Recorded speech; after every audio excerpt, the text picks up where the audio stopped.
ప్రశ్నిస్తేనే దాడులు చేస్తారట. ఇక పవన్ కళ్యాణ్ని విమర్శిస్తే ప్రెస్ మీట్లు ఉండవట, దాడులే చేస్తారట. ఈ మాట జనసేన నేత కిరణ్ రాయల్ అంటున్న మాటలు ఇవి.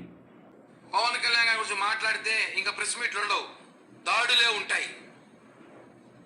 సీరియస్ చెప్తున్నాం, ఇంకా దాడులే ఉంటాయి. ఇంకొకసారి నా గురించి మాట్లాడాలంటే మీ నోళ్లు మూత పడే వరకు అందరి చేత మాట్లాడిస్తాం. ఎంత వికృతంగా తయారయ్యారంటే ఏదైనా మాట్లాడాలంటే భయం. పవన్ కళ్యాణ్ గారి గురించి మాట్లాడితే ఇంకా ప్రెస్ మీట్లు ఉండవు, దాడులే ఉంటాయి. ఇలా భయం గుప్పిట్లోనే బతకాల. వాళ్ళ ఇష్టానికి చట్టాలు, ఇష్టాలకి బెదిరింపులు, నోటికి ఏదొస్తుంది మాట్లాడటాలు. సీరియస్ చెప్తున్నాం, ఇంకా దాడులే ఉంటాయి. ఇంకొకసారి నా గురించి మాట్లాడాలంటే మీ నోళ్లు మూత పడే వరకు అందరి చేత మాట్లాడిస్తాం. ఈ ప్రభుత్వంలో ఇతను చేస్తున్న పని, ఈయన పవన్ కళ్యాణ్ గారు, ఈయన జనసేన పార్టీ టీడీపీ చేస్తున్న పని, ఒక మాఫియా వ్యవస్థను పెట్టుకొని ఎవరన్నా గట్టిగా ఇది తప్పండి ఒప్పని మాట్లాడితే వాడిని ఎమోషనల్ బ్లాక్ మెయిల్ చేసి అల్లరి చేసి రోడ్డుకి ఇచ్చి భ్రష్టు పట్టించేస్తారు. అంటే నోరు మూయించిన ఇంకొకసారి నా గురించి మాట్లాడాలంటే మీ నోళ్లు మూత పడే వరకు అందరి చేత మాట్లాడిస్తాం. ఎవరైనా ప్రశ్నించకూడదు. సీరియస్ చెప్తున్నాం, ఇంకా దాడులే ఉంటాయి. వీడా మనల్ని పాలించేది, ఈ సన్నాసుల మనల్ని పాలించేది, ఈ దరిద్రుల మనల్ని పాలించేది. సీరియస్ చెప్తున్నాం, ఇంకా దాడులే ఉంటాయి. సిగ్గుండాలి మనకి. చూశారుగా సోషల్ మీడియాలో వైరల్ అవుతున్న వీడియోలు. ప్రశ్నిస్తే దాడులే చేస్తారట. అవునులే, యథా రాజా తదా ప్రజ అని అన్నారు. 2009లో పవన్ కళ్యాణ్ ఎప్పుడైతే రాజకీయాల్లోకి ఎంటర్ అయ్యాడో ఆ రోజే రాజకీయాలు భ్రష్టు పట్టిపోయినాయి. అంతకుముందు ఎవరూ కూడా బూతులు మాట్లాడిన వాళ్ళు లేరు.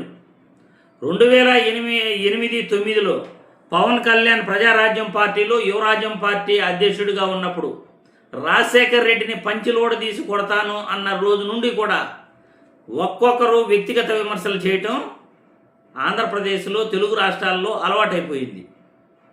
ఆ పవన్ కళ్యాణ్ ఏ రోజైతే రాజకీయాల్లోకి ప్రవేశించాడో ఆ రోజు తెలుగు రాష్ట్రాల్లో పూర్తిగా రాజకీయాలు అనేటివి భ్రష్టు పట్టిపోయినాయి. వ్యక్తిగత విమర్శలే వీళ్ళ ఎజెండా. ఇటువంటి వ్యక్తిగత విమర్శలు చేస్తున్న వీళ్ళకి రాజకీయ భవిష్యత్తు ఉంటుందా? ప్రజలు ఎలా ఓట్లేస్తారయ్యా మిమ్మల్ని చూసి? కిరణ్ రాయల్ అనే వ్యక్తి ఈరోజు మాట్లాడుతున్న మాటలు పూర్తిగా మేము ఖండిస్తున్నాం. ప్రశ్నిస్తే దాడులు చేస్తాం అన్న మాట ఉపసంహరించుకోవాలి కిరణ్ రాయల్.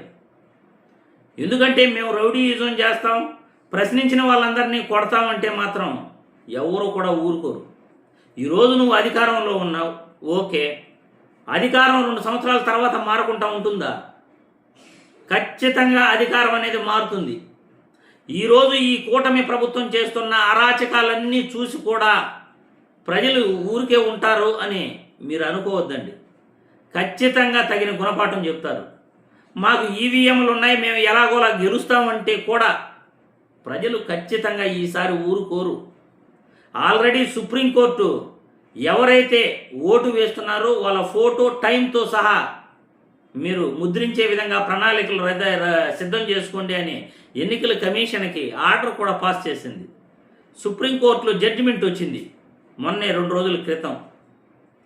కాబట్టి ప్రతి ఓటు వేసే వ్యక్తికి కూడా ఆధారాలు చూపించాల్సి ఉంటుంది. ఇక మీదట ప్రతిదీ కూడా మేము ఎన్నికల్లో అర్ధరాత్రి ఓట్లు వేసుకుంటామంటే ఇంకా కుదరదు. మేము ఎలాగోలా ప్రజలతో సంబంధం లేకుండా అధికారంలోకి వచ్చేస్తామని గర్వంతో మేము ప్రశ్నిస్తే దాడులు చేస్తాం, అరెస్టులు చేస్తాం అంటే ప్రజలు ఖచ్చితంగా ఊరుకోరు. కడుపు మండిన వాళ్ళు ఖచ్చితంగా తిరగబడతారు. అది ఎలా తిరగబడతారో ఎవరికి తెలీదు. అది అర్థం చేసుకోవాలి మీరంతా కూడా. ఎందుకంటే మనం మాట్లాడే ప్రతి మాటకి కూడా కర్మ ఖచ్చితంగా రివర్స్ కొడుతుంది. దాని ఫలితమే గతంలో చెప్పు తీసుకుని కొడతానన్న పవన్ కళ్యాణ్కి తెలంగాణలో ప్రెస్ మీట్ పెట్టి మరి ఆయన ఫోటోని చెప్పులతో కొడుతూ నిన్నలా మొన్నే ఎలా సన్మానం చేశారో మీ అందరికీ కూడా తెలుసు. ఇది కర్మ సిద్ధాంతం. నువ్వు ఏదైతే మాట్లాడతావో అది ఖచ్చితంగా నీకే తిరిగి ఇస్తుంది. కాబట్టి కిరణ్ రాయల్ మాట్లాడుతున్న మాటలను పూర్తిగా నేను ఖండిస్తున్నా. కిరణ్ రాయల్ క్షమాపణ చెప్పాలి, తన వ్యాఖ్యల్ని వెనక్కి తీసుకోవాలి. ప్రశ్నిస్తే దాడులు చేస్తాం అన్న మాట ఖచ్చితంగా తప్పే ఇది.